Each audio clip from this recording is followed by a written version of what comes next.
Bueno, Dios me los bendiga. Qué bueno estar en la casa del Señor un día más. Privilegio que tenemos de congregarnos libremente. Vamos a continuar con nuestra serie El Libro de los Hechos. Estamos en el tema número 21.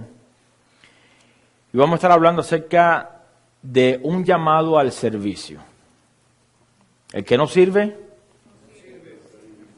y el que sirve. Vamos a estar en Hechos 6, del 1 al 7.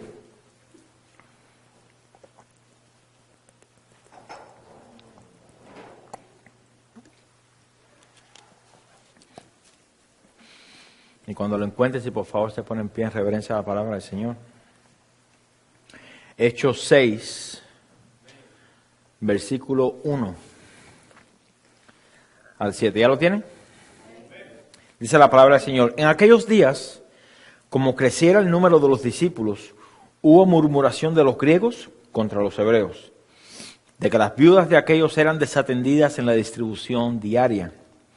Entonces los 12 convocaron a la multitud de los discípulos y dijeron: no es justo que nosotros dejemos la palabra de Dios para servir a las mesas. Buscad pues, hermanos, de entre vosotros a 7 varones de buen testimonio, llenos del Espíritu Santo y de sabiduría, a quienes encarguemos de este trabajo. Y nosotros persistiremos en la oración y en el ministerio de la palabra. Agradó la propuesta a toda la multitud y eligieron a Esteban, varón lleno de fe y del Espíritu Santo, a Felipe, a Prócoro, a Nicanor, a Timón, a Parmenas y a Nicolás prosélito de Antioquía, a los cuales presentaron ante los apóstoles, quienes orando les impusieron las manos. Y crecía la palabra del Señor y el número de los discípulos se multiplicaba grandemente en Jerusalén. También muchos de los sacerdotes obedecían a la fe. Vamos a orar. Padre, te damos gracias, Señor, en esta hermosa tarde que tú nos has regalado, Señor. Gracias por la oportunidad que tenemos de congregarnos, de sentarnos y estar presentes ante tu palabra, Señor. La tomamos con reverencia en esta tarde. Señor, te pedimos que tú nos hables y que tú nos ministres conforme a nuestra necesidad. Tú eres quien llama. Tú eres quien llama. Tú eres el que dota la iglesia de dones para servir, para edificar. Y con esa actitud, Señor, nos presentamos delante de ti en este momento para que tú nos hables y nos ministres como solamente tú sabes hacer. Te pido, Padre, que tú nos incomodes, que tú nos saques de nuestro lugar de confort, que tú nos estorbes de nuestra comodidad. Y Padre, te pedimos, Señor, que tu nombre sea exaltado y glorificado en medio nuestro. A ti, Señor, te damos toda gloria, toda honra y te lo pedimos en el nombre de Jesús. Amén. Amén. ¿Se puede sentar? Bueno, para un pequeño recuento de la semana pasada, dentro de esta serie El Libro de los Hechos, estuvimos viendo el tema de la iglesia, obra de Dios o de los hombres. Ahora, lo que había sucedido en esos días es que los principales del concilio y el sumo sacerdote estaban tratando de parar la obra de Dios, y esto no ha cambiado hasta el día de hoy. Estaban tratando de parar la obra de Dios por medio de amenazas. Ellos habían puesto en la cárcel a los apóstoles, ustedes saben la historia. Un ángel del Señor vino esa misma noche, los libró y los envió a hacer lo mismo, por lo cual los metieron presos, en primer lugar. Pero ellos regresaron al templo a predicar y a enseñar en el único nombre en que el hombre puede ser salvo.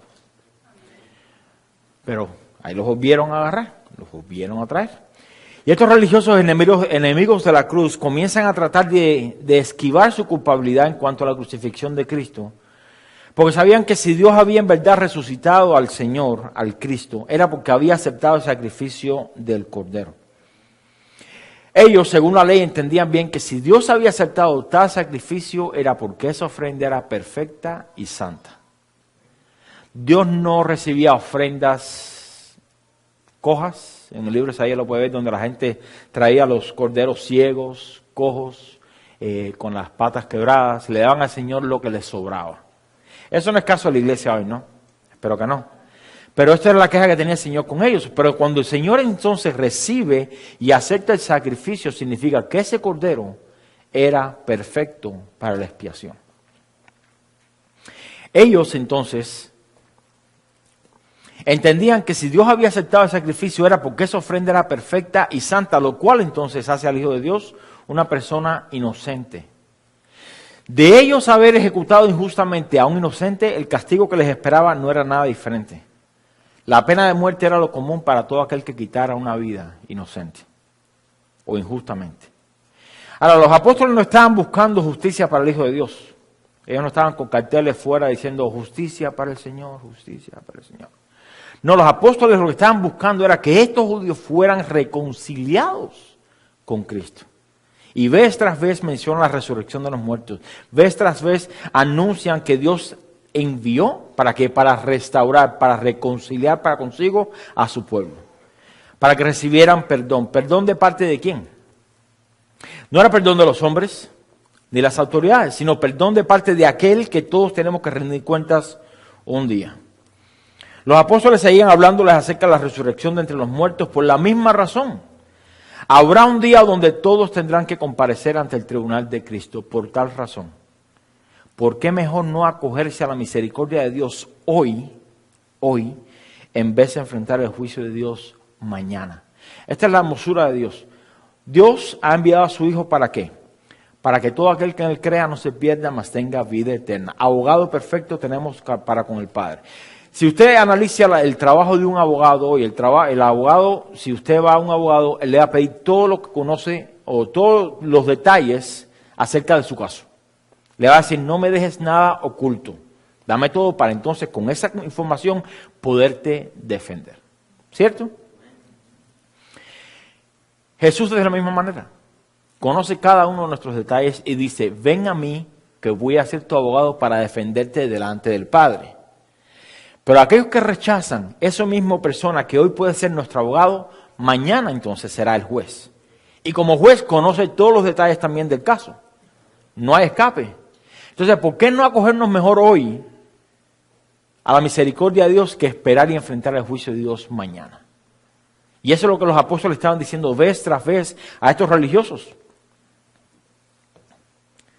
Pero estos religiosos estaban más preocupados en su posición social y política que en reconocer que habían estado equivocados por todo ese tiempo. Desafortunadamente muchas personas hoy rechazan al Señor simplemente porque no quieren dejar la tradición. Fueron enseñados a esta tradición, pertenecen a un cierto tipo de concilio, pertenecen a cierto tipo de grupo y por tal razón regresarse atrás y decir, ¿tú sabes qué? Me equivoqué, no sabía, no entendía. Les cuesta más trabajo que reconocerlo. Por ende son más fieles a las tradiciones, son más fieles al hombre en vez de a Dios.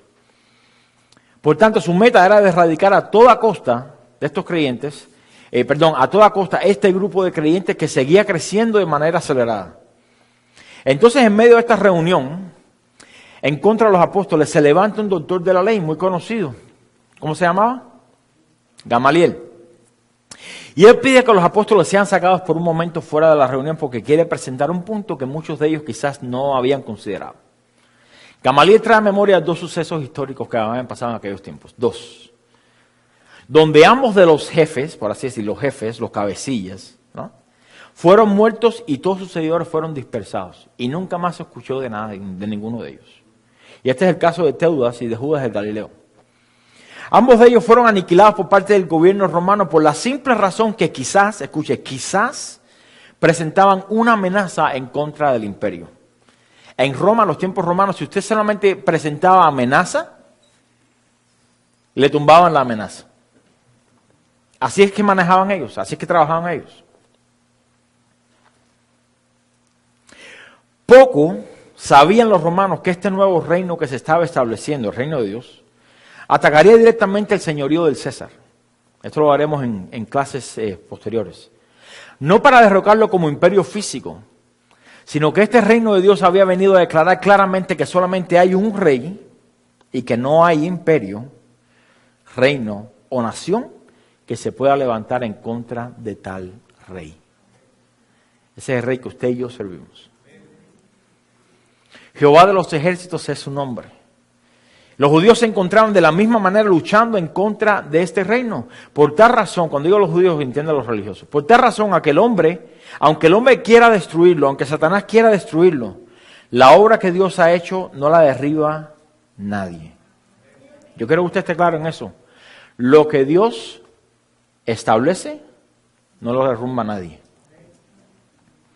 Cristo claramente declaró que mientras que su iglesia tenga como fundamento el evangelio de salvación, Él iba a edificar la iglesia, Él iba a proteger la iglesia y las puertas del Hades no prevalecerían en contra de ella. Y de alguna manera, este religioso Gamaliel le comunica esto mismo a los líderes religiosos en esa reunión. Le dice, y ahora os digo, apartaos de estos hombres y dejadlos, porque si este consejo o esta obra es de los hombres, se desvanecerá. Mas si es de Dios, no la podéis destruir. No seáis tal vez hallados luchando contra Dios. Usted conoce la historia, se lo prediqué la semana pasada. Estos religiosos asienten. Están de acuerdo con lo que Gamaliel ha dicho.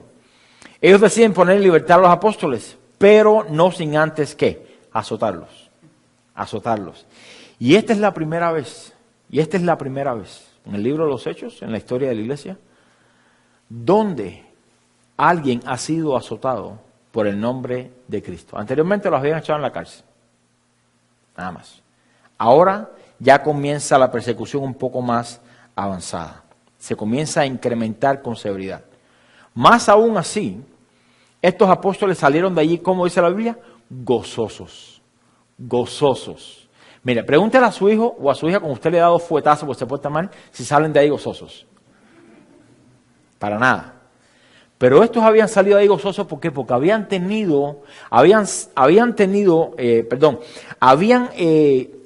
sido contados, habían sido tenidos por dignos de padecer afrenta por causa del nombre de Cristo.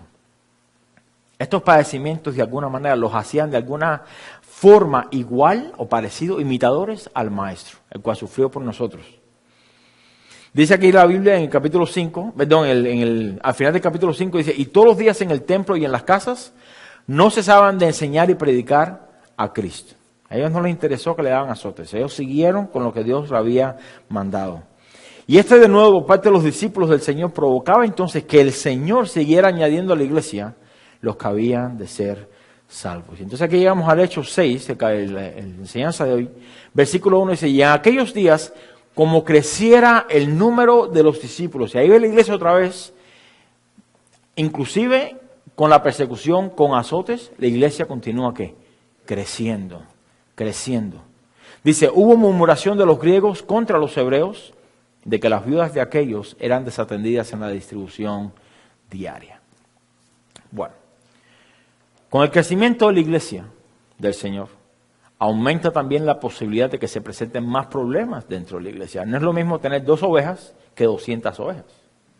¿Sí o no? Y si usted es dueño de negocio, sabrá que es mejor manejar 2 empleados que 200 empleados. ¿Sí o no? Sí ganan más dinero, pero son más dolores de cabeza también. El número de los discípulos había crecido grandemente y rápidamente. Esto fue probablemente en el transcurso de un mes, probablemente. Comenzaron con 120 en el aposento alto. De ahí se añaden 3,000. De seguido se añaden 5,000. Después sigue creciendo el número de discípulos en gran manera, tanto de hombres como de mujeres. Y después de esta última escena de persecución, sigue creciendo el número de los discípulos. Podríamos especular que el número de discípulos podría estar alrededor de los 10,000. 10,000 ovejas. Pobre pastor. 10,000 ovejas. No hacía mucho tiempo atrás, no sé si recuerdas, estaba el caso de Ananías y Zafira, ¿no? Dentro de la congregación, los cuales se habían portado de una manera hipócrita ante los hermanos. Pretendían hacer una cosa y después mostrar otra delante de la congregación. Pero ahora ese mismo enemigo se estaba tratando de introducir dentro de ellos una vez más. Había acepción de personas dentro de la iglesia. El favoritismo estaba asomando su cabeza y era necesario cortarlo de raíz. Escuche, el favoritismo es algo que radica en el corazón del hombre natural. Todos tenemos favoritas cosas, ¿sí o no? Usted tiene su plato de comida favorito. Usted tiene su asiento en su casa, su sofá favorito. Usted tiene... no le voy a decir que tiene hijos favoritos, porque van a decir, no, todos son iguales, pero... ¿ya? Los abuelos sí tienen nietos favoritos. ¿Ok? Yo soy el nieto favorito de mi abuela. Y todos mis hermanos están celosos. Pues no es culpa mía. Pero siempre hay un favoritismo que nos invade. Y le voy a decir una cosa, dentro de la iglesia no hay diferencia. ¿Por qué? Porque aún dentro de nosotros hay favoritismo. Por eso es que en la iglesia a veces se forman los grupitos. Porque tenemos cosas en común con otras personas. Y hay cosas que no tenemos en común con otros. ¿Y está eso mal? No. Pero cuando se viene al servicio, y nuestro servicio depende a quién servimos mejor, a los favoritos o a los otros, ahí es donde está el problema. Y esto es lo que estaba sucediendo en esta iglesia que apenas comenzaba. Entonces, de la manera que yo lo veo es como la iglesia comienza a andar y empieza tropezón tras tropezón tras tropezón, pero Dios viene corrigiendo, corrigiendo. Y cada corrección produce ¿qué? Crecimiento en la iglesia. Completamente contrario a lo que pensamos hoy. Háblale a una iglesia hoy de disciplina, la gente sale corriendo. Pero aquí la gente crecía, la iglesia crecía. La disciplina trae crecimiento, según la Biblia. ¿Sí o no? Ahí están haciendo cara de... El peligro del favoritismo es que causa un gran estrago. ¿Por qué? Porque minimiza el valor o necesidad de alguien más. Basado solamente en gusto o preferencia, teniendo por menos a otra persona sin causa. Sin causa. En este caso, el favoritismo estaba llevando a los judíos a tener en poco las necesidades de las mujeres griegas o de las viudas. La iglesia había crecido en gran manera y estaba compuesta de dos grandes grupos, los judíos o los hebreos y los griegos o los gentiles que estaban añadiendo a la iglesia. Ahora, los judíos eran ¿quiénes? Oriundos de esa región, eran de ese pueblo, eran de ahí. Su lenguaje, su cultura, su tierra, hacía de ellos que se sintieran primero en cuanto a las necesidades por satisfacer. Nosotros somos de aquí. Yo nací aquí y yo conozco todo. Yo sé dónde está Walmart, yo sé dónde está Home Depot, yo sé de aquí. Por tanto y demás, como yo soy de aquí, yo tengo preferencia sobre los extranjeros.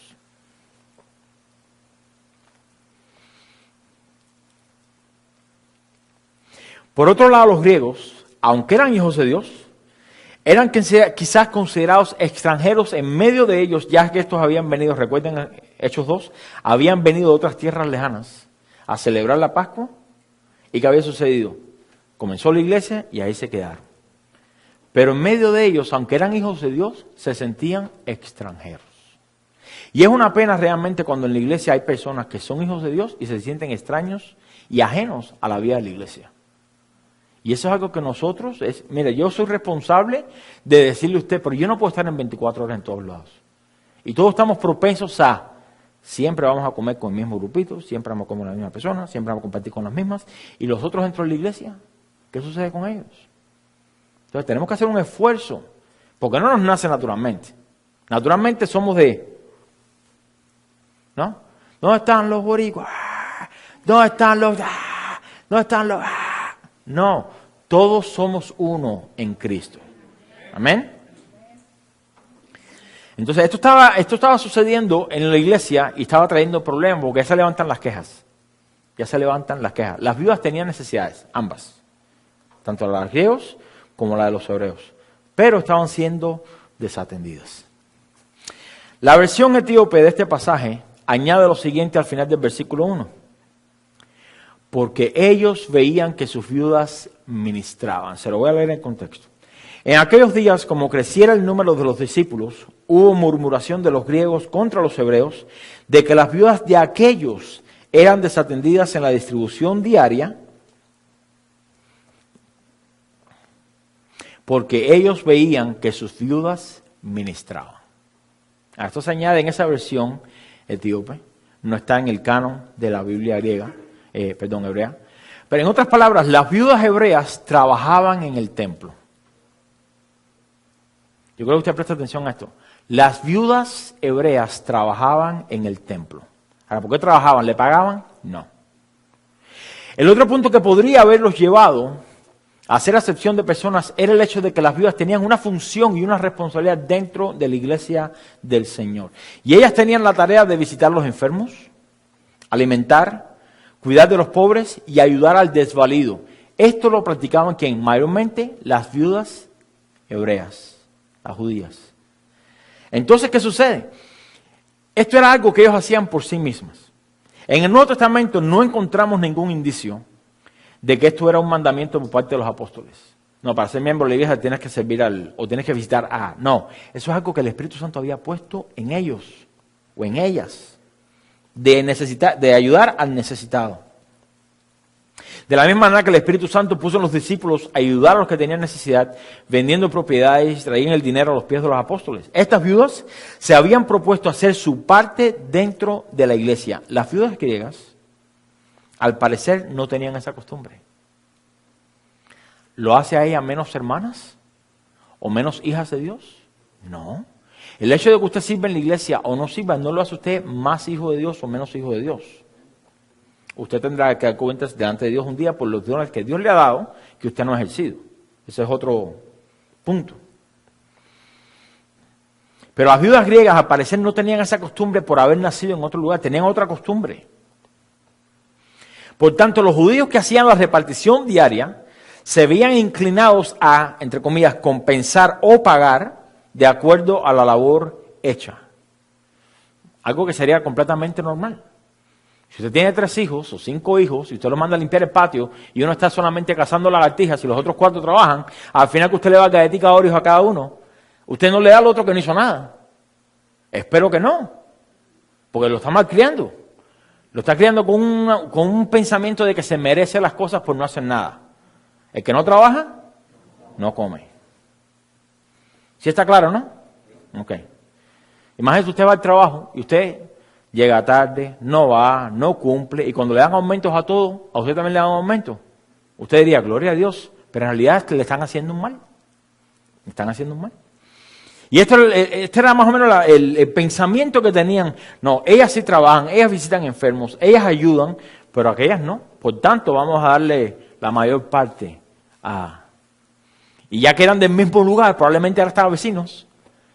No, la viejita María, no, sí, esa es la tía de mi sobrino. Y yo la conozco, es tan buena gente. Vaya tía, ahí tiene todo el arroz, ¿no?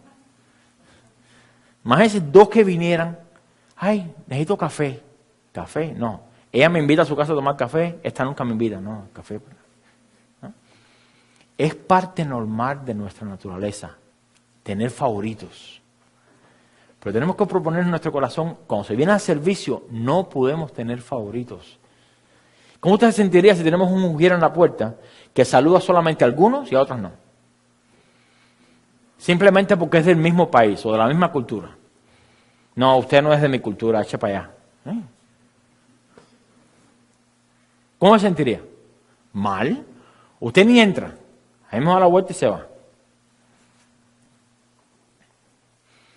Era costumbre entre los judíos recoger las limosnas que los mismos judíos del pueblo daban a diario en diferentes pórticos del templo. Se recogían frutas, dinero, pan.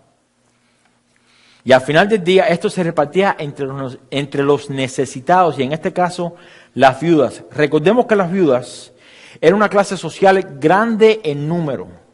En aquellos tiempos las señoras o las muchachas se casaban jovencitas y el esposo, por lo general, era mucho mayor que ellas.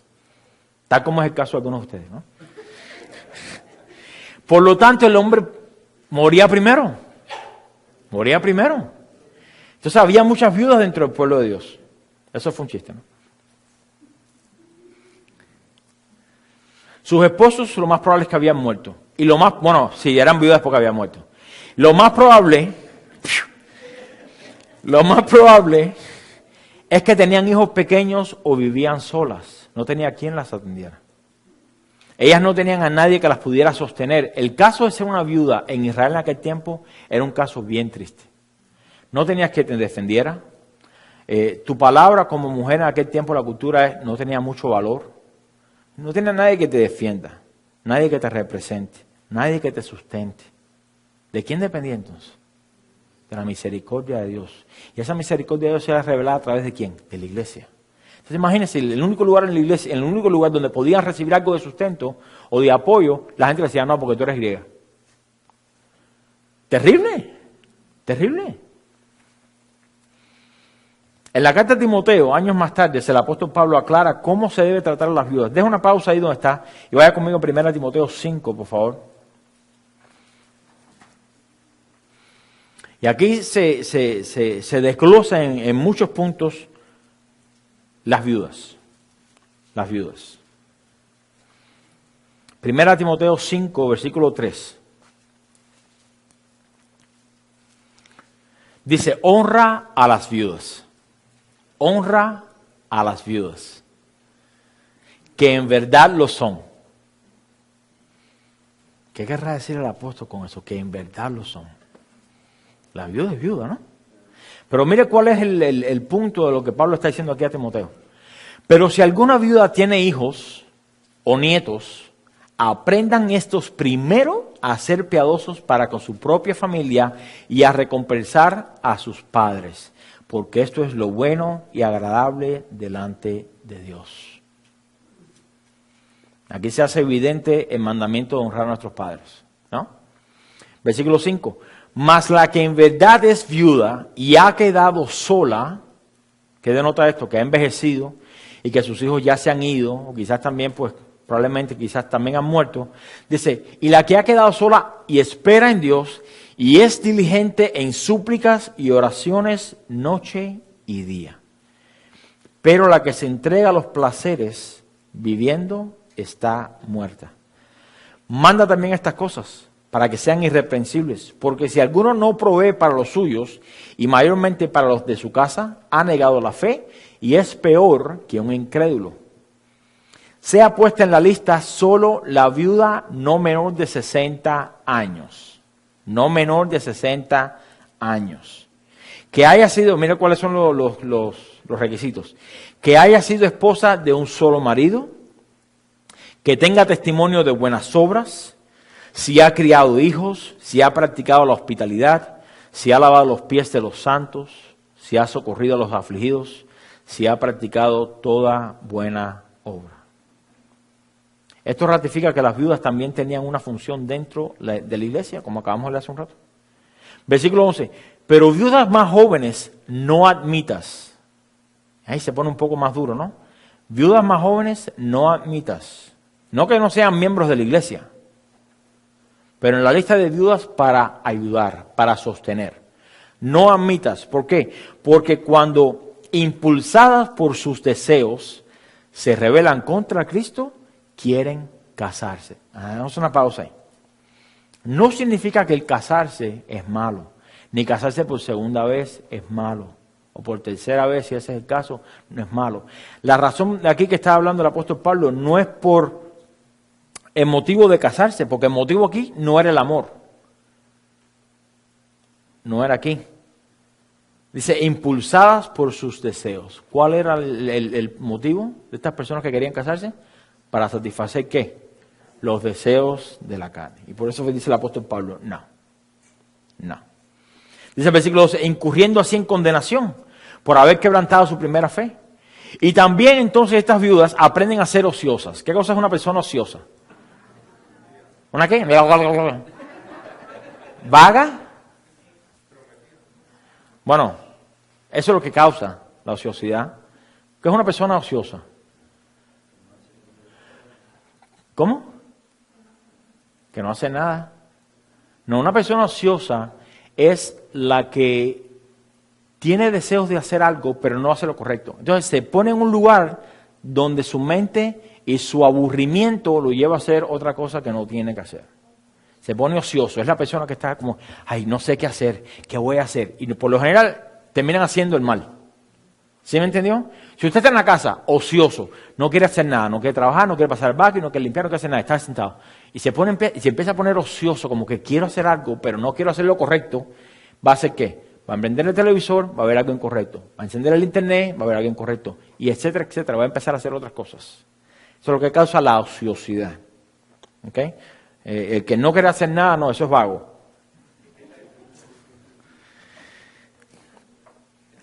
Dice, y también aprenden a ser ociosas, andando de casa en casa. Y no solamente ociosas, sino también chismosas y entremetidas. Hablando lo que no debieran. Espérese, déjeme ser parejo. los hombres pueden caer en esto también. ¿Ok? Así que no estés, ¡ja, ja, te lo deje! No, porque nosotros también estamos propensos a ¿qué? Estar aburridos y decir, bueno, ¿qué voy a hacer? Déjame llamar a fulano de tal. Y empezamos a meter temas de conversación que no tienen nada que ver. Y empezamos a meternos a chismosear con el propósito de que vamos a orar por el hermano. No, estás chismoseando lo que estás haciendo. ¿Okay? Entonces, es algo que nos ataca a todos, a todos. Entonces dice el versículo 14, quiero pues que las viudas jóvenes, mire que dice, se casen. ¿Quiénes son jóvenes aquí? Oye, pero hasta los casados dijeron amén.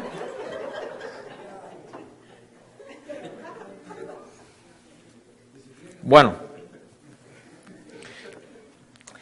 quiero que las viudas jóvenes se casen. Escuche, críen hijos, gobiernen su casa, que no den al adversario ninguna ocasión de maledicencia, porque ya algunas se han apartado en pos de Satanás. Si algún creyente o alguna creyente tiene viudas, que las mantenga. ¿Está claro? Que las mantenga. Mire por qué. Y no sea gravada la iglesia. En otras palabras, no sea de carga a la iglesia. Más adelante vamos a estar hablando acerca de la administración. A fin de que haya lo suficiente para las que en verdad son viudas.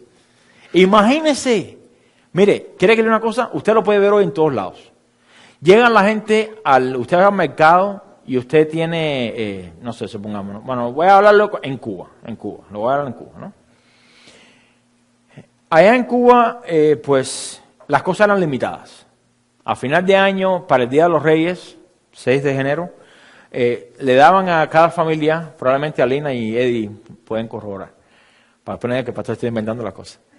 Daban por familia un cupón, donde con ese cupón tú tenías derecho a comprar un juguete al año. Un juguete. Entonces tú entrabas a la tienda aquella y habían 3 juguetes. Porque es lo que había. Entonces tú tenías la opción para un juguete solamente.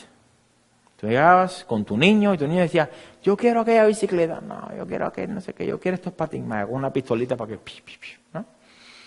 Entonces, ¿qué sucedía con eso? Muchas veces las personas que llegaban ahí realmente no tenían necesidad. Pero para sacar provecho y después vender el turno, vender los juguetes, se aprovechaban y las personas que realmente tenían necesidad de que su niño tuviera un juguete, no alcanzaba. No alcanzaba. Yo fui testigo de eso, me pasó, me tuve que conformar con una bicicleta rusa. Todos los demás niños de la escuela, del vecindario, tenían pistolitas de vaqueros y todo. Yo con una bicicleta ahí que...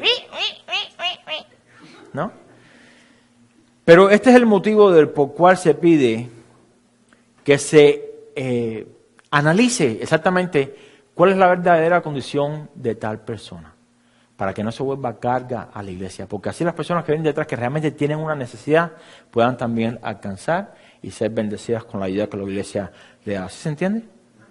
Si en verdad la iglesia tiene la responsabilidad de cuidar de las viudas, hay una lista de requisitos para separar quiénes en verdad deben tomar prioridad en cuanto al sustento, y quizás esto también puede que haya sido la razón por la cual los judíos hacían acepción de personas en cuanto a las viudas griegas.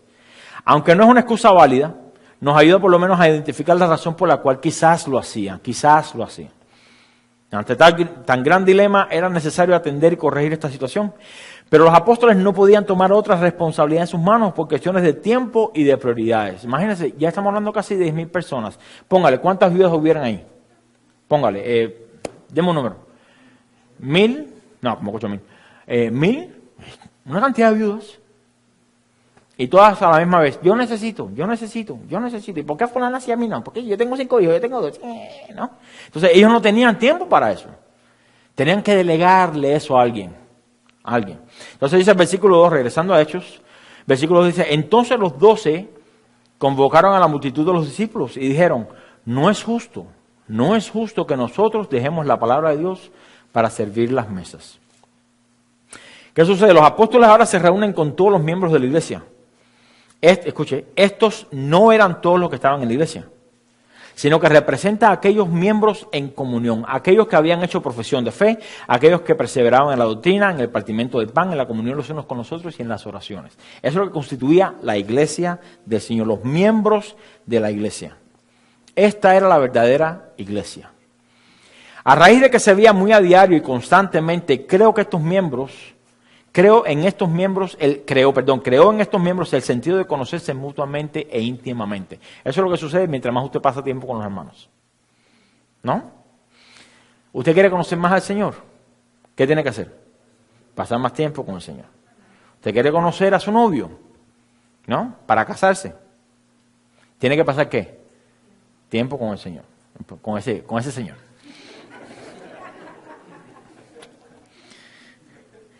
¿Usted quiere crear una amistad bonita? ¿Qué tiene que hacer?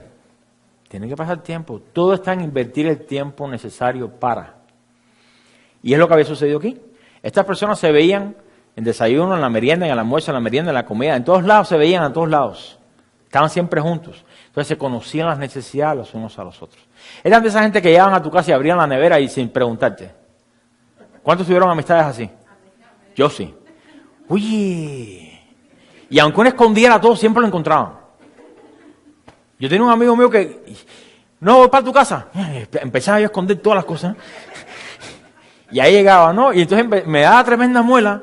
Y al final cuando terminaba, estaba con nosotros las galletas, ¿no? Pues, ¿dónde tú encontraste eso? No, estaba atrás de no. No tenía remedio. Es uno de mis mejores amigos todavía hoy. Pero, oye, o sea, tu mamá no tenía comida. Como comía, y era flaco. Eso es lo que más me molestaba a mí.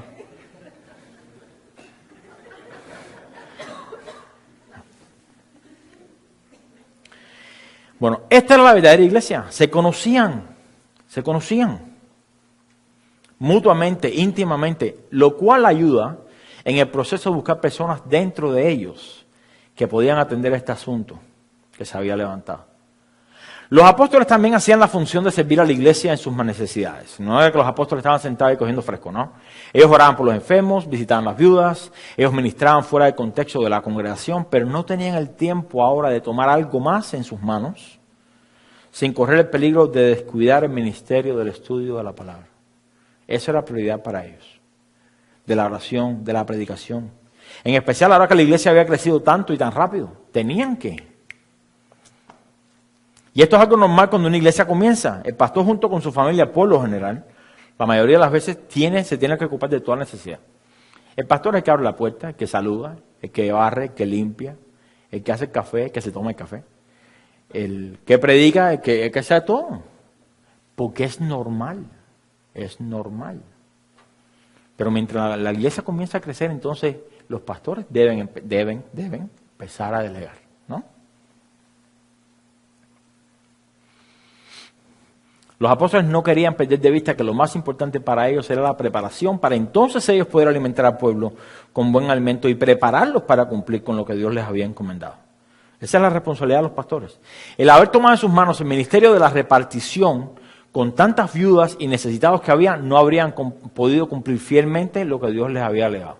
No hubiesen podido, aunque hubiesen querido, no hubiesen podido. Por lo cual acuden entonces a la congregación para poder aliviar la demanda del ministerio. Y de ahí la necesidad de buscar diáconos en medio de ellos. Yo quiero aclarar algo aquí. La Reina Valera dice selección de diáconos, o elección de diáconos, o de los 7 diáconos. ¿Ok? Quiero aclarar que el título de diácono, el título, no es lo primordial en la vida de alguien que sirve. Nunca debe ser primordial. Es más, inclusive, ni de los pastores. En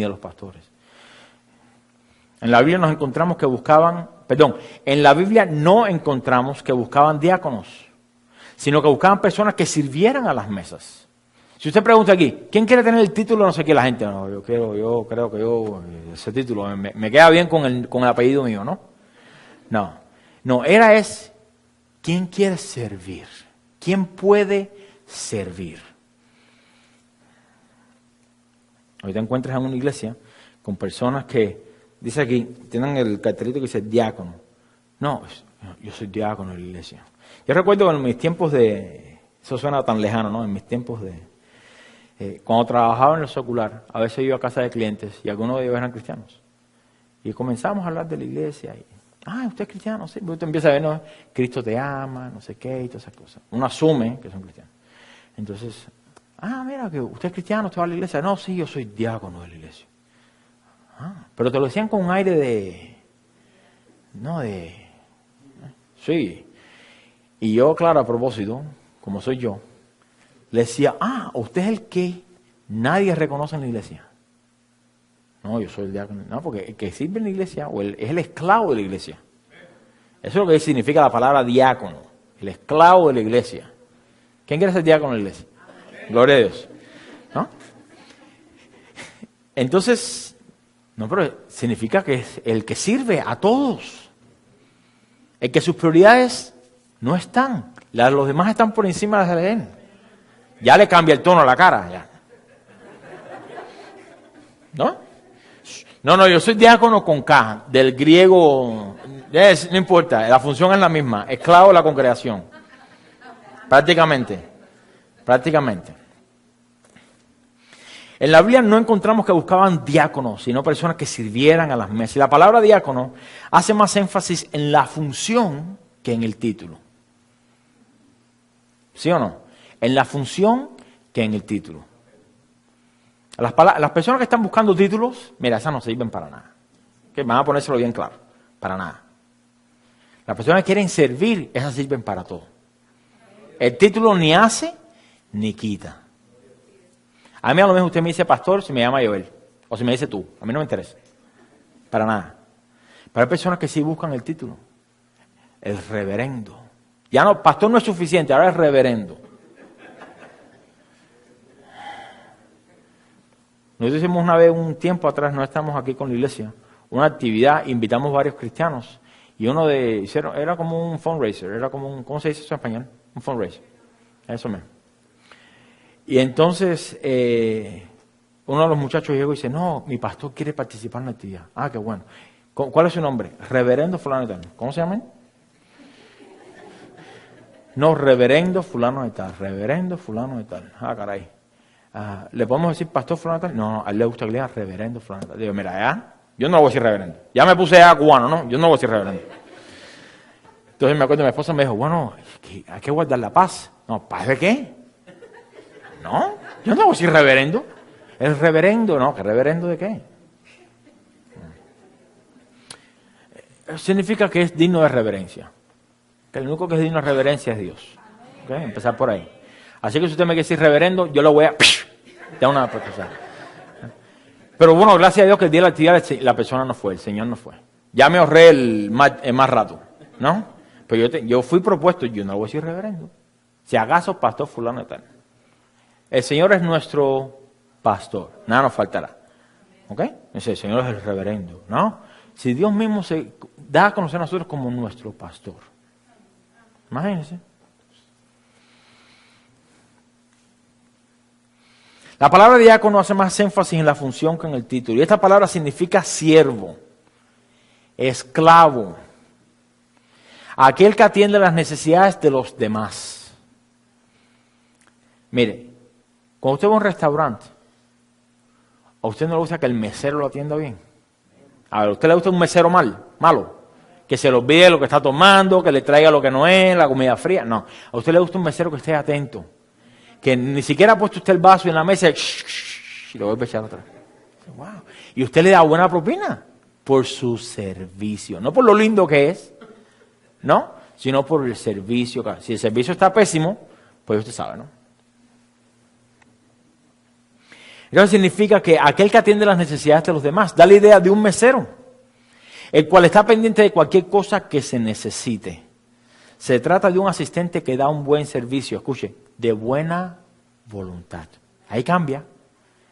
Ya no lo haces, lo tengo que hacer porque el pastor me está mirando. No, tú sirves al hermano porque es de buena voluntad. Todo lo que hagamos lo hacemos como para el Señor, porque de él recibiremos la recompensa. Dice la Biblia, ¿no? Entonces, no hagamos las cosas para servir al ojo, al hombre, al que nos puede decir, buen trabajo, siervo. No. Hágalo porque se lo está haciendo como para el Señor. Ahora, esta palabra, me parece curioso, esta palabra está probablemente relacionada con el verbo dioko. Dioko significa apresurarse en pos de. Apurarse, para que entiendan bien. Apurarse, hacer las cosas. Significa perseguir. Perseguir. Quizás utilizando originalmente la palabra que significa corredores. Allá en aquellos tiempos pues se usaban mucho los deportes y Pablo muchas veces pues usaba la alegoría del luchador, del atleta, etcétera, etcétera. Pero sacaron probablemente esta palabra de ahí. ¿Qué hace un corredor? Un corredor de 100 metros. Cuando suena la pistola, ¿cómo corre? Lo más rápido que pueda. Es la idea que da aquí. Hay una necesidad, usted la atiende, ¿qué? Lo más rápido que pueda. Fulano de tal, se le rompió el carro o se quedó sin leche para los niños y usted lo puede ayudar. Ah, no, cuando yo descanse, cuando yo sienta en mi corazón hacer, imagínese usted está a borde del precipicio de caerse y ahí se directo para el infierno donde merecía. Y de repente cuando ya Cristo viene corriendo y después parece, no, ahora cuando yo sienta hacer, no. ¿Cómo nos salvó Cristo a nosotros? En el momento oportuno. Entonces, nuestro servicio debe ser ¿cuándo? En el momento oportuno. Y no darnos tanta lija para servir. Eso lo dice la Biblia, ya usted sabe, ¿no? El ejercer el diaconado como función demanda que tal persona tenga la disposición de servir a los demás, teniendo en cuenta sus necesidades, la de ellos, por encima de las propias. Le voy a decir una cosa, mire, la Biblia está llena de instrucciones para nosotros. Llena. Y si usted analiza todos los mandamientos que Dios nos da, todas las advertencias que Dios nos da, todas las exhortaciones que Dios nos da, siempre son un llamado más alto al servicio y al amor. Por encima del nuestro propio. Del nuestro propio. Entonces usted puede decir, ah, no, eso es para los diáconos de la iglesia. Gloria a Dios que no soy diácono de la iglesia. Pero aquí no estamos hablando de posiciones. Estamos hablando de servicio. Y Dios nos ha mandado a servir a todos. A ver, diga conmigo, a todos. Ok. Este ejemplo lo podemos ver ¿dónde? En la vida de quién, de Cristo. Cristo, vaya conmigo a Filipenses 2.1, por favor. Filipenses 2.1. Usted sabe que la Biblia cuando se refiere a Cristo y lo que hizo por nosotros usa muchas veces la palabra diácono. Servir. Servir. Filipenses 2.1. Dice, por tanto, si hay alguna consolación en Cristo, si algún consuelo de amor, si alguna comunión del Espíritu, si algún afecto entrañable, si alguna misericordia, si hay, completad mi gozo, sintiendo lo mismo, teniendo el mismo amor, unánimes, sintiendo una misma cosa. Ahí está el apóstol hablando acerca de la unidad. Nada hagáis por contienda o por vanagloria, antes bien con humildad, estimando cada uno a los demás como superiores a él mismo, no mirando cada uno por lo suyo propio, sino cada cual también por lo de otros. Entonces viene a traer la comparación que a nadie le gusta, pero está ahí. Haya pues en vosotros este sentir que hubo también en Cristo Jesús, el cual siendo en forma de Dios, no estimó el ser igual,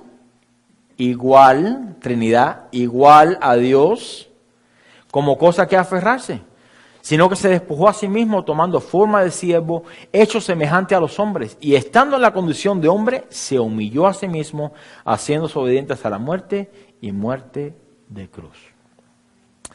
Según el versículo 5, alguno podría decir, bueno, es que yo no siento el llamado a servir a los demás. Yo estoy llamado a enseñar, a predicar. El servicio es para otra gente. Eso es para la gente que no sabe leer. O eso es para la gente que no sabe estudiar. O eso es para la gente... No. El servicio es para todos. Escuche, es para todos nosotros. Pero aquí esta palabra sentir no tiene nada que ver con un sentimiento o con una emoción. Porque, mire, el problema aquí no es alterarle las emociones para que usted diga, no, ahora sí quiero servir. No. Lo que sucede con las emociones es que hoy están arriba, hoy quiero servir. Hoy sí, pastor, ¿qué quiere que sirva? Sí, ¿no? Tremendo. Y al otro día, pues ya no hace nada. O deja todo tirado. No, eso no es servicio. Eso no es servicio. No es una emoción. Mira lo que dice la palabra sentir en el original, significa mentalidad, disposición, pensamiento. Entonces, ¿qué es lo que está diciendo aquí? No es meramente el sentir algo procedente de un sentimiento o de una emoción, sino que requiere un compromiso de humillar su carne y su voluntad por el servicio a los demás. Especialmente aquellos que son de posición social menor que ellos. Mira, si aquí hubiesen millonarios, yo espero que no sea el caso. Pero si esta iglesia fuera de millonarios, quizás el servicio fuera condicionado. ¿Sí o no?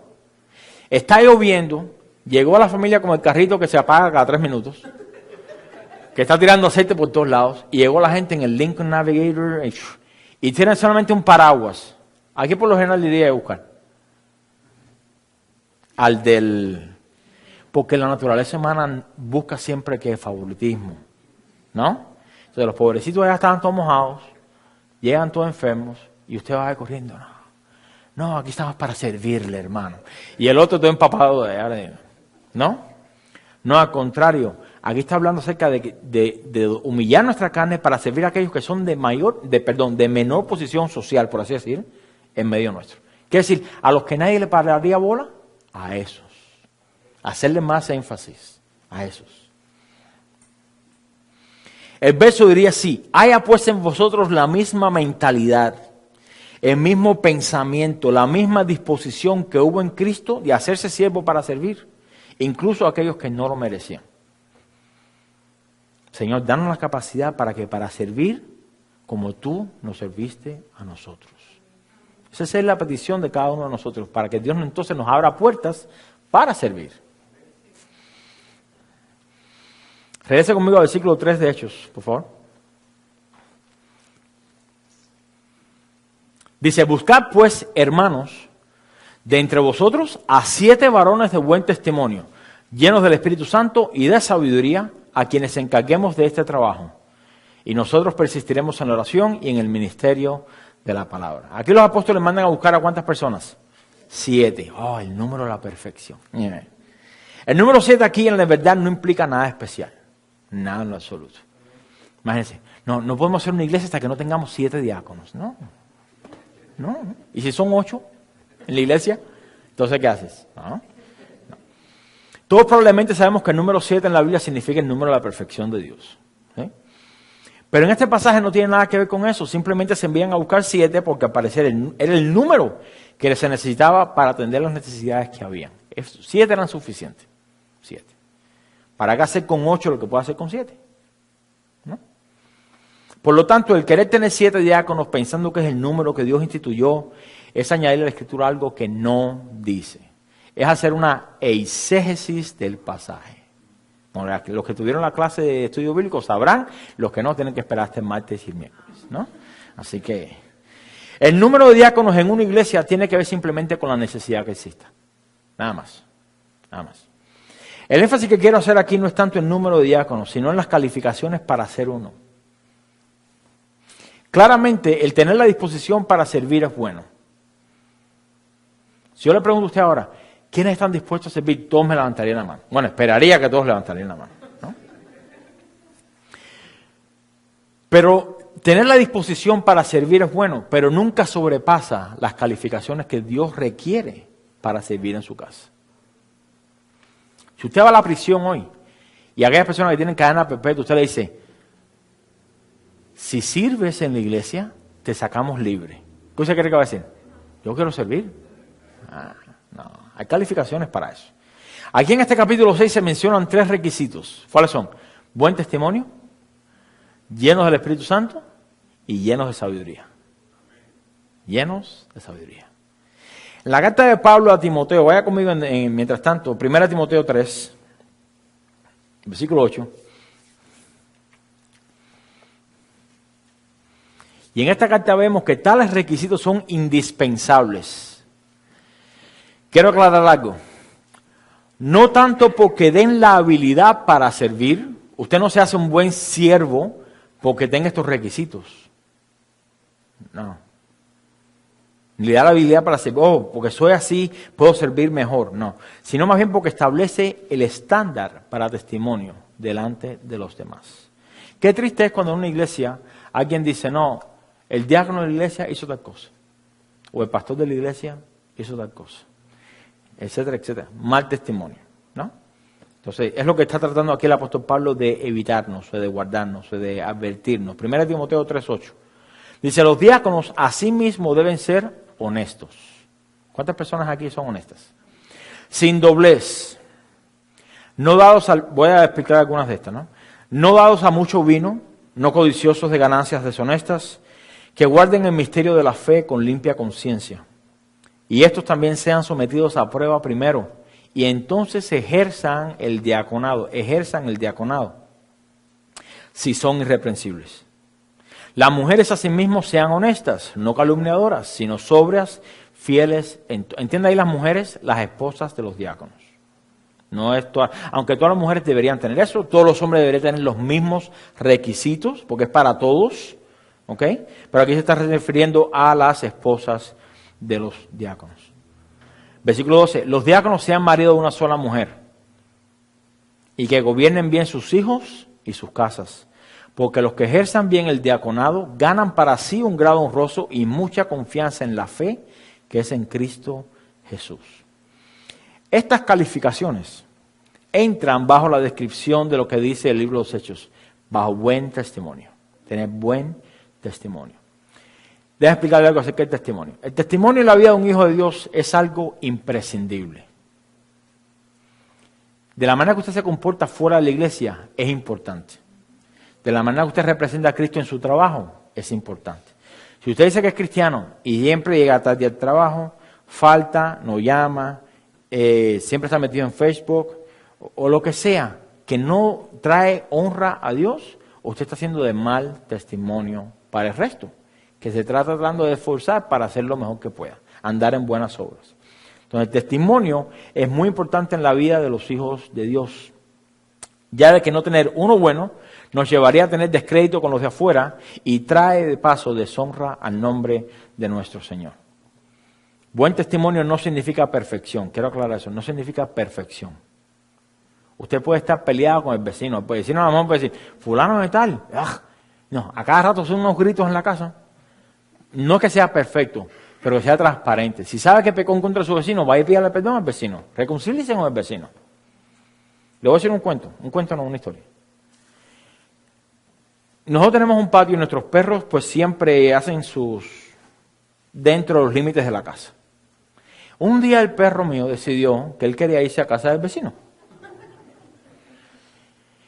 Y pues hizo un depósito en la cuenta de banco en la llave de... Usted entiende, ¿no? Entonces yo no me di cuenta.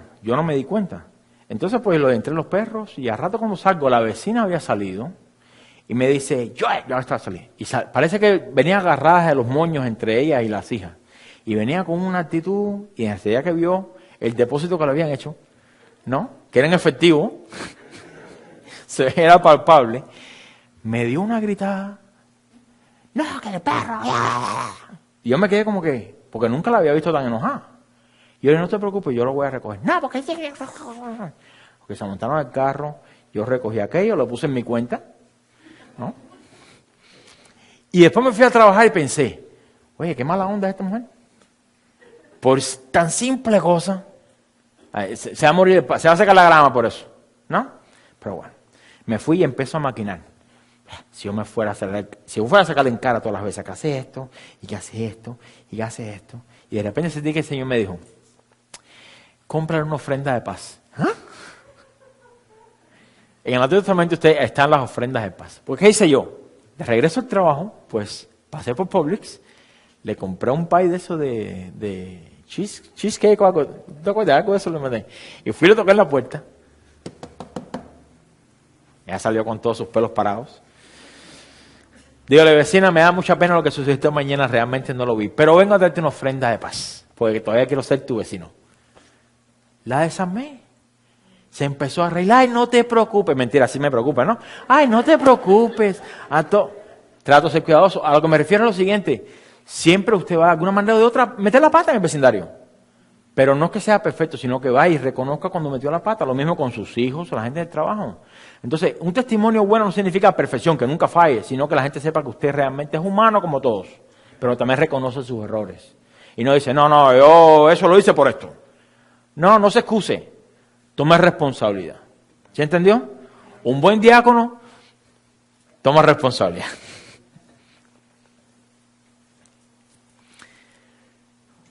El ocultar el pecado o la falta a causa del orgullo siempre llevará a que el enemigo tenga algo siempre que hablar de tal persona. Eso mancha el evangelio. ¿Cómo usted entonces a predicarle al vecino?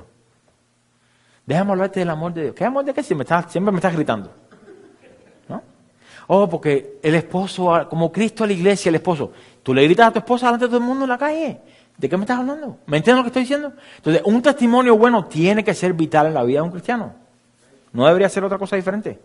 La función principal de los diáconos no es la predicación del evangelio ni enseñar dentro de la iglesia. Aunque aquí tenemos el caso del hermano Hugo, que también enseña dentro de la iglesia. Pero aunque así se haga, pues no está mal si se hace. Pero la función principal es la de ocuparse de los negocios de la iglesia y de suplir. Y le quiero dar aquí una idea, casualmente o Dios mediante, pues él no está aquí, ni Amparo tampoco. Pero para que usted entienda la posición que ellos tienen de responsabilidad con ustedes, para que ustedes no lo desechen porque digan, ¿quién se cree que es?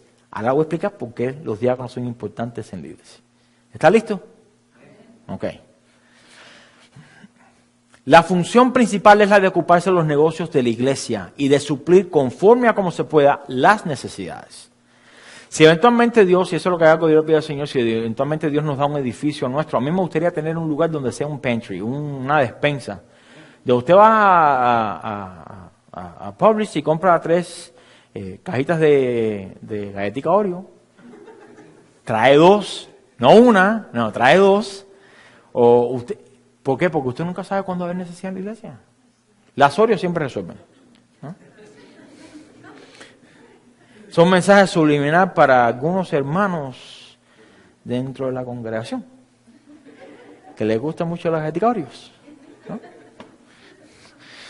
No, pero esa es mi petición, Señor. Si tú nos das la oportunidad que podamos nosotros entonces poder también ser de bendición para... Aquí los que van a entrar a la cocina aquí tienen una mini despensa. Claro, me imagino cómo será aquello con la cantidad de gente que tienen allá, ¿no? Pero bueno, los diáconos se ocuparían de... ¿Qué necesidad tú tienes? No, yo sé que tú tienes necesidad. Por lo mismo, por la comunión que tienen los unos con nosotros. No, yo sé, fulano de tal está pelado. La nevera está, como decían en Cuba, es un coco. Blanco con agua nada más dentro. Ellos serían los encargados de administrarlo conforme a la sabiduría que Dios le da y conforme a la necesidad que se presente. Otra de las funciones que realizan los diáconos es cuidar la mesa, escuche, la mesa de aquellos que ministran. En otras palabras, que todo lo que puedan necesitar aquellos que enseñan, lo tengan a la mano para aliviar el trabajo que deben hacer. Les voy a dar un ejemplo. El año pasado, a mí me invitaron a predicar en México, a una conferencia de jóvenes. Ustedes algunos saben que fue. Y cuando llegamos allá, el grupo de jóvenes se había acercado al pastor Chuy, le ha dicho, necesitamos para este evento que nos den algunos de los diáconos de la iglesia para servir a las personas que vienen de lejos. No, está bien, ¿cuántos necesitan? Y yo recuerdo, a nosotros nos tocó al predicador que vino de no sé si es de Houston, no, bueno, Houston, a David, a mí, ¿y a quién fue el otro? Ya, a nosotros 2. Y nos asignaron 2 señoras. Mire, ¿qué le puedo decir? Diaconisas de la iglesia. No, que mira, ¿qué me hacía falta? No tenía falta de nada. ¿Por qué? Porque nos prepararon. Los pastores dijeron, bueno, hay un cuarto de arriba ahí, úsenlo. Ellas lo cogieron, lo decoraron, le pusieron una cafetera. ¿Qué hicieron? Y entonces cuando entramos, le dijeron, estamos a su disposición. Lo que necesite, nos lo dice. Ahora, yo creo que usted entienda que esto no es la exageración de lo de hoy o de los encuentros. No, no. Era genuino, no era forzado. Era genuino. Y entonces, pues, pastor, ¿qué necesita? ¿Café? Ay, sí, un café. ¡Shh! Ya está el café aquí. ¿No? Gloria a Dios. Yo creo que necesito... Oh, gracias, el azúcar.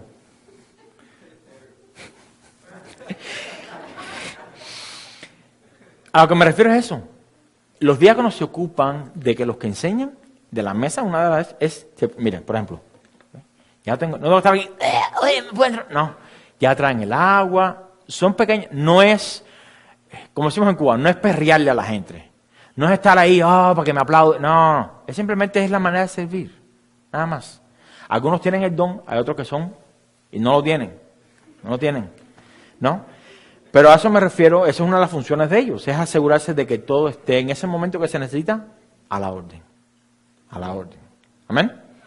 Ahora, otra de las funciones, y esta la pretende más ustedes, como iglesia, como ovejas del Señor. Otra de las funciones de los diáconos de la iglesia es de ayudar a los pastores en la observación del caminar de las ovejas y ayudar a reconciliar diferencias entre ellos, entre las ovejas.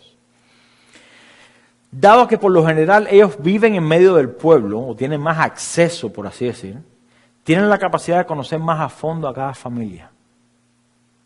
Estamos en un proceso. Yo no pretendo que, por ejemplo, en este caso, Hugo y Amparo los conozcan ustedes, el seguro social, la cuenta de banco, no. Pero poco a poco, a medida que va el tiempo, uno empieza a conocerse más. Según la necesidad, Dios añadirá más diáconos en la iglesia, etcétera, etcétera. ¿Pero por qué le digo eso? Lo cual los hace a ellos instrumentos vitales dentro del funcionamiento de la iglesia. Ellos vienen a ser, y no lo tome de mal, no sea infantil en este sentido. Ustedes han visto en la televisión, hay videos donde están los pastores, bueno, en aquellos donde tienen, pastorean ovejas, tienen también, pastorean, no sé si se debería decir pastorean vacas, ¿no? No está bien dicho. ¿Cómo se hacen con las vacas? ¿Se pastorean también? Se crían, ¿no? Donde se las meten. Bueno, usted sabe que muchos de esos pastores tienen perros ovejeros. ¿Sí lo ha visto? Ok, ¿qué hacen los perros ovejeros? Guardan que las ovejas no se vayan para donde les dé la reverenda deseo, ¿no? Pero ¿cómo es que traen los perros ovejeros a las ovejas a redil? ¿Lo ha visto? ¿Ladrando? No, le muerden las patas. Sí lo hacen. El perro se acerca y la oveja ya sabe, entonces la oveja, pero aquella que persiste, el perro va por atrás y le muerde las patas atrás. No se las muerde para arrancarle la pata, pero le hace como, y es incómodo. ¿A usted le gusta que esté pellizcando cada rato? No, y eso es lo que supuestamente deberían hacer, o el papel que hacen los diáconos, es asegurarse de que las ovejas estén en comunión, que estén bien, que estén en armonía, y si alguna se sale, pues allá van a exhortarlo, no le van a morder, ¿no? A exhortarlo para que usted regrese a redil. Pero si usted no hace caso, ¿hay que qué?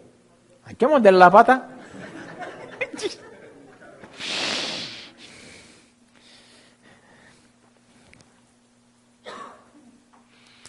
Ellos tienen muchas veces mayor alcance que los pastores. Usted mírelo en ese ejemplo. El pastor está aquí, las ovejas, allá se me fue aquella. En lo que el pastor corre para allá con todo su palo jorobado y no llega. Entonces los perros corren más rápido, ¿me entiendes? Entonces esa es la función que más o menos, como están dentro de la congregación, es más fácil para decir, hey, mira, te vi ayer medio... Porque yo soy un hombre solamente, yo no puedo estar pendiente de todos. Mira, el domingo pasado, y ha pasado varios domingos, digo, se me fue la gente, no los puedo saludar. Porque lo que me pongo a conversar con uno aquí, el otro me hace una pregunta acá, el otro no sé qué, ya se fue todo el mundo. Entonces digo, la gente, dos cosas, o me estoy demorando mucho conversando o la gente está yendo rápido. ¿Cuál de las dos? Ahí se lo pongo para que usted piense, ¿no? De ahí entonces la facilidad de poder ministrarle más íntimamente. A donde el pastor no llega, ahí llega el diácono. Es más, inclusive, mira, vaya conmigo a Gálatas 6, por favor. Gálatas 6. Déjeme acelerar un poco aquí. Versículo 1. Hermanos, si alguno fuera sorprendido en alguna falta, vosotros que sois espirituales, restaurarle con espíritu de mansedumbre. Gálatas 6:1. Considerándote a ti mismo, no sea que tú también seas tentado. Sobrellevar los unos las cargas de los otros y cumplir así la ley de Cristo. Aquí podemos ver, o podemos decir, que esta función de restaurar con un espíritu de mansedumbre pertenece a quién, a los diáconos de la iglesia.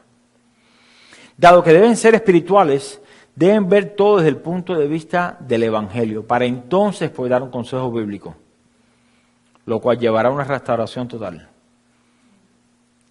Le puedo dar ejemplos de cosas que han sucedido en la iglesia. pero mejor no. Pero siempre, mire, siempre, le digo esto, siempre hay una oportunidad para todo. ¿Qué quiero decir con eso? Cuando un hermano o una hermana es impertinente, ¿tú entiendes impertinente, no?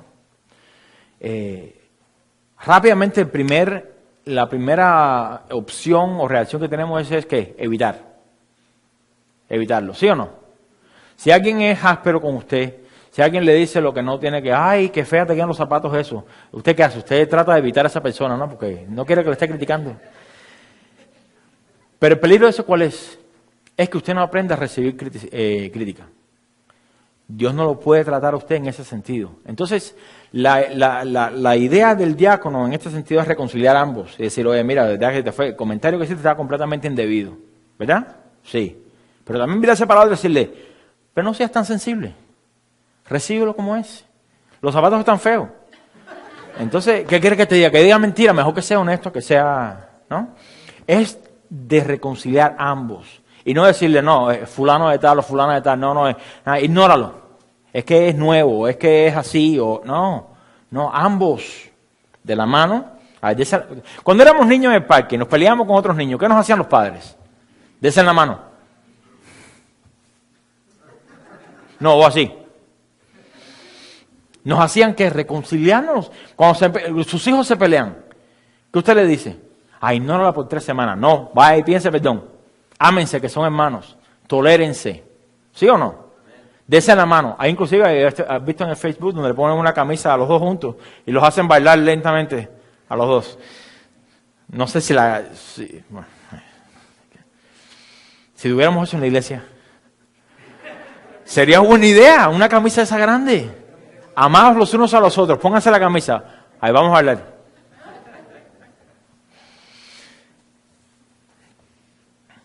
Pero para esto, para poder cumplir con estas funciones, es necesario la honradez. Regresando a Hechos. La honradez. ¿Qué es la honradez? Es la capacidad de decir toda la verdad. Escuche, toda la verdad. No parte de la verdad, no la que conviene, no con la que puedo y ocultar. No, es toda la verdad. Sin importar cuál sea la implicación que pueda tener. En el caso de una restauración, el diácono debe estar más preocupado en hablar la verdad para restaurar que ocultar parte de la verdad con tal de agradar a los demás. La verdad es la verdad. Si estás en pecado, estás en pecado. El diácono no puede decir, no, es que yo te entiendo. Es que tú eres pobrecito de la iglesia, nadie te quiere. No, estás haciendo las cosas mal, estás haciendo las cosas mal. Sin doblez. ¿Qué significa sin doblez? Significa que no tiene dos caras. Quiere decir que siempre es el mismo con todos. Escuche, porque si el día de mañana Dios lo llama a usted a ser diácono de la iglesia, estos son requisitos que usted tiene que tener. Y le voy a preguntar a su esposa acerca de usted si es así o no. O al vecino. Al vecino que no le gusta a usted. A ese que le voy a preguntar.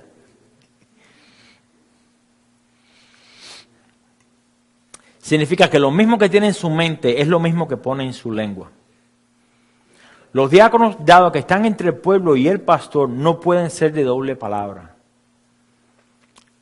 Otra vez, estos son requisitos para el diaconado, pero este debe ser algo que cada cristiano debería tratar de obtener. Esto es para todos. No puede decir una cosa a una persona y otra cosa a otra.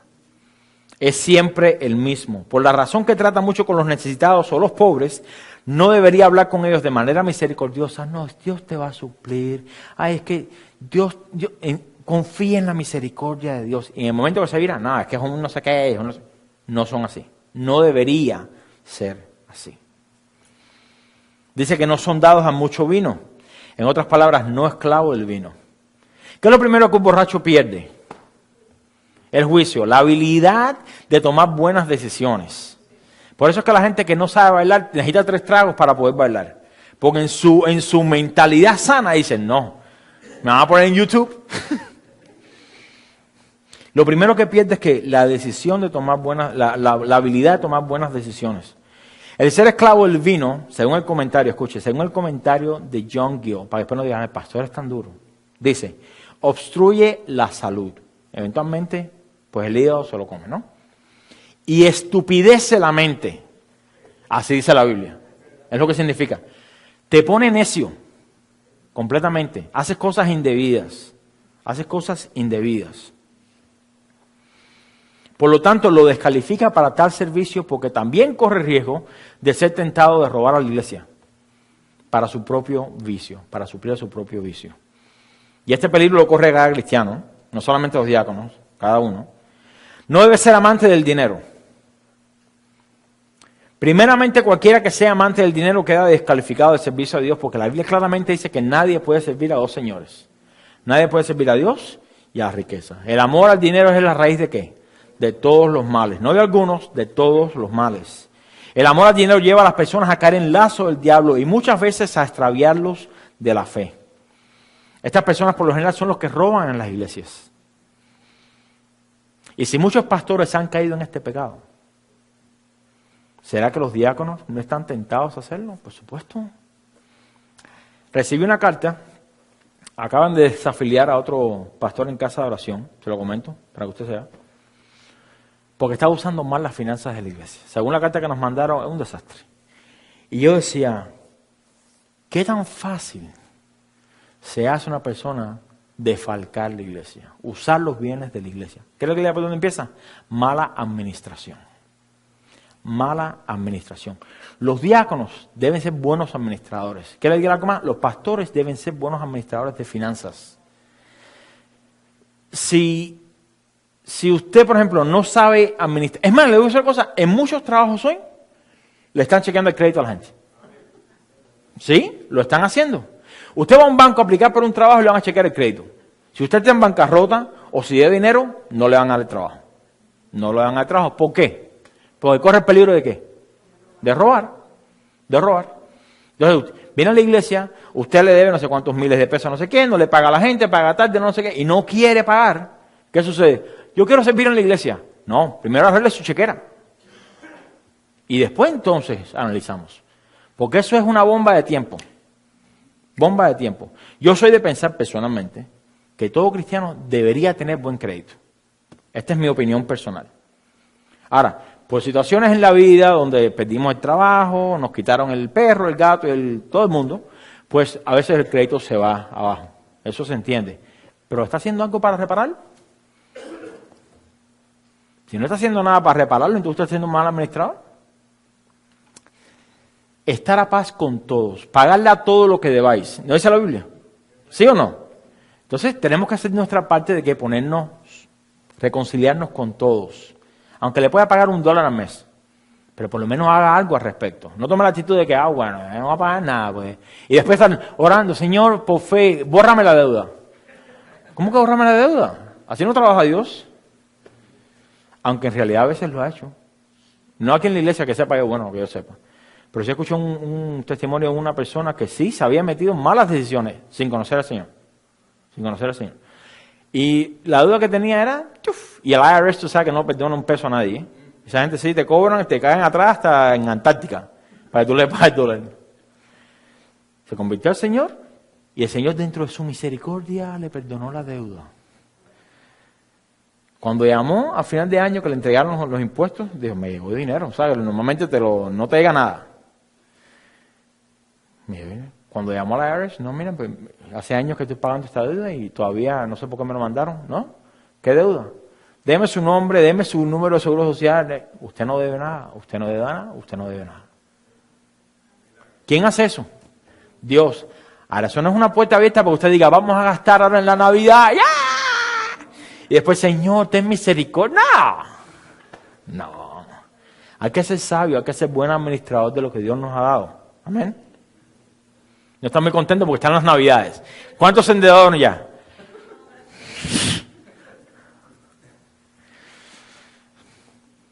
Debe tener en orden su casa en el sentido que tanto su esposa, si está casado, como sus hijos sean gobernados bien. La instrucción en casa a todo tiempo que sea necesario es un requisito para poder servir en la casa de Dios. En verdad usted no puede obligar a su esposa ni a sus hijos. Pero si usted dice, no, es que yo no les digo nada porque no quiero tener contiendas en la casa, pues usted no sirve entonces para el diaconado. Sencillo. Le voy a agregar aquí el punto cubano, ¿no? De más está decir que cualquier hombre que le tenga miedo a su esposa o que su meta es agradar a sus hijos en todo, no puede ejercer tal servicio en la iglesia. Sencillo. El otro día fui a comprar una pieza de un carro y el hombre me decía, imagínate, estoy casado con mi esposa no sé cuántos años. Y yo hago todo lo que ella quiere. No porque la ame, sino porque no quiero escuchar la cantaleta. Me dice, ¿realmente serviría para diaconado? No. ¿Sirve para diaconado? No. No. No. Pero el último requisito es ser lleno de sabiduría. ¿Cuánto necesitamos eso en la iglesia? Necesitamos. Yo también me incluyo ahí. Esta sabiduría es un requisito alto que se demanda, ya que por naturaleza de su función dentro de la iglesia, diáconos, es necesario tener sabiduría espiritual para poder ser buen administrador de los bienes de la iglesia. ¿Usted no necesita sabiduría para pagar sus cuentas? ¿Usted no necesita sabiduría para saber qué compra y qué no compra? No todo es por fe. La matemática es matemática. 2 y 2 son 4, no son 8. ¿Ok? Parte de esta sabiduría tiene que ver con la economía y de cómo dispone de los bienes de una manera prudente. Y esta sabiduría también influye en el trato que debe tener con los demás hermanos de la congregación, especialmente si hay diferencia entre ellos. ¿Qué es ser sabio? Hay que ser sabios. Un dato que me parece importante es que de seguro en esa congregación había muchos que calificaban para ese oficio. Estamos hablando de casi 10,000 personas. Y estaban 7. Pensando, se decía, wow, la compañía se tiene que haber estado. Bueno, los 7 que eligieron era la crema de la crema, por así decirlo, ¿no? Lo mejor de lo mejor. Por lo cual pienso que el proceso de elección debe haber sido extenuante. Por lo cual pienso que estos 7 hermanos, no eran hermanos entre ellos, ¿no? Pero, estos 7 hermanos eran de tan buen testimonio, de tanta sensibilidad en cuanto a la elección del Espíritu Santo y la sabiduría, que pasó por encima de lo que realmente eran. Déjenme lo explico. El versículo 5 dice, agradó la propuesta a toda la multitud y eligieron a Esteban, varón lleno de fe y del Espíritu Santo, a Felipe, a Prócoro, a Nicanor, a Timón, a Parmenas y a Nicolás, prosélito de Antioquía, a los cuales presentaron ante los apóstoles, quienes orando les impusieron las manos. Cierro con esto. Algo interesante aquí es que estas 7 personas, estos 7 hombres, tenían nombres griegos. Eran griegos. La queja empezó porque los griegos estaban siendo discriminados. Y cuando se le presentó a la congregación, de elijan de entre vosotros, eligieron a 7 que sucedía que eran griegos. En ninguno de los requisitos dice que sean griegos, no, que sean de buen testimonio, llenos del Espíritu Santo y de sabiduría. Sucedió que eran griegos, lo cual me lleva a pensar a mí, que cuando generalizamos y decimos, no, es que todos son así. Los cubanos, todos son así. No. Los cristianos, todos, no. Los hombres, no. Cada persona es individual. Y a mí me da tanto regocijo ver cómo es que aún en medio de todo, tenían un testimonio tan limpio delante de la congregación que ellos no miraron quién era. Fulano de tal, no, tremendo hombre de Dios. ¿Qué cosa es griego? No. El testimonio hablaba por encima de quienes eran. O sea, a usted no lo define el lugar donde nació, ni el tipo de café que toma. A usted lo define quién, lo que Cristo ha hecho por usted. El valor suyo está ¿dónde? En el sacrificio de la cruz. Así que sea familiarizado mejor con la ciudadanía celestial en vez de, no, es que yo soy de... El diaconado en cierta manera es algo que todos nosotros estamos llamados a ejercer. Y le voy a leer con esto. Mateo 20, 25, si lo busca conmigo, y con esto cerramos. Mateo 20, 25. Entonces Jesús, usted conoce la historia probablemente, se aparecieron 2 diciendo, permítenos sentarnos a tu diestra y en el reino. ¿No? 25 dice, entonces Jesús llamándolos dijo, ¿sabéis que los gobernantes de las naciones se enseñorean de ellas? y los que son grandes ejercen sobre ellos potestad. Mas entre vosotros no será así, sino que el que quiera hacerse grande entre vosotros será vuestro servidor, vuestro diácono.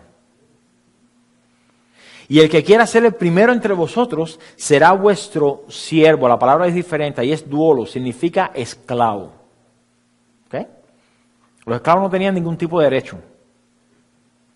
En el momento que usted le diga a alguien, ok, estoy a tu disposición. Pastor, estoy a la disposición de lo que me necesiten. Ahora necesitamos que le limpie el toile. Ah, no, eso no, el llamado que yo tengo. ¿No? Versículo 28, como el Hijo del Hombre no vino para ser servido, diácono, sino para servir, diácono, y para dar su vida en rescate por muchos. Claramente no todos tienen el don de servicio, eso es, ¿no? Eso, porque Dios no le da el mismo don a todo el mundo. Pero todos deberíamos tener el deseo y la disposición de servir, todos, todos. Claramente la necesidad en la iglesia sigue en aumento. Por lo tanto, como oramos el viernes, oraremos al Señor de la mies que envíe obreros a sus mies. La pregunta es, ¿qué mejores obreros que aquellos que tengan el deseo y la disposición de hacerse esclavos para servir a sus hermanos? Si la intención detrás del servicio es para ser reconocido, aplaudido, para que su nombre aparezca en la página de la iglesia, mira, mejor no haga nada, quédese sentado. Pero si yo lo llamo a usted a servir porque realmente quiere hacerse esclavo de sus hermanos, yo sé que usted probablemente dice, eso suena tan duro, pero es lo que Dios nos ha llamado. Es lo que Dios nos ha llamado. Entonces, esos son los que Dios está buscando. Personas que digan, yo me dispongo. Por tanto, necesito que me llenes del Espíritu Santo para tomar buenas decisiones, de sabiduría, pero también tengo que tener cuidado con mi testimonio. Es parte de esos requisitos que se requieren. ¿Amén? Bueno, ¿qué tal si le pido que se ponga de pie para orar?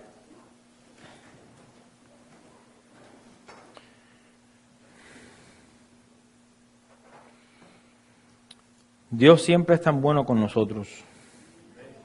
Mire, Cristo nos sirvió a nosotros no por merecer, sino que fue por nuestra incapacidad. Y el servicio dentro de la iglesia tiene que nacer de ahí. Ver la incapacidad de otros hermanos y decir, yo voy a meterme, voy a ponerme en la brecha por ellos para servirles, para que ellos puedan también crecer. El crecimiento de la iglesia depende de cada uno de nosotros, no depende del pastor, no depende de los estudios bíblicos, no depende de institutos bíblicos. ¿Sabe de qué depende? De que cuando cada persona hace su función, la iglesia crece sanamente. Ahora está en Efesios 4, sanamente. Crece porque están atados cada uno de nosotros con las coyunturas los unos con los otros. Y cuando un hermano, es más, se lo voy a buscar, cuando un hermano decide que no quiere hacer su función, porque para él el llamado a servir es diferente, para eso no fue que Dios lo llamó. Lo que sucede es que le corta el crecimiento espiritual a los hermanos. Dice la Biblia, y él mismo constituyó a unos apóstoles, a otros profetas, a otros evangelistas, a otros pastores y maestros, a fin de perfeccionar a los santos para la obra del ministerio, para la edificación del cuerpo de Cristo, hasta que todos lleguemos a la unidad de la fe y del conocimiento del Hijo de Dios, a un varón perfecto, a la medida de la estatura de la plenitud de Cristo, para que ya no seamos niños fluctuantes, llevados por doquiera de todo viento de doctrina, por estratagema de los hombres que para engañar emplean con astucia las artimañas del error, sino que siguiendo la verdad en amor, crezcamos en todo en aquel que es la cabeza, esto es Cristo. Versículo 16, de quien todo el cuerpo, diga conmigo todo el cuerpo, de quien todo el cuerpo, bien concertado y unido entre sí por todas las coyunturas que se ayudan mutuamente, según la actividad propia de cada miembro, recibe su crecimiento para ir edificándose en amor. El crecimiento nuestro depende de mi crecimiento depende de Antonio, mi crecimiento depende de Jorge, Mi crecimiento depende de Alejandro, etcétera, etcétera. Cuando cada uno de nosotros tomamos la función que Dios nos ha llamado a hacer, respondemos en obediencia y decimos, Señor, para lo que quieras usarme. Ahí entonces la iglesia comienza a ejercitarse,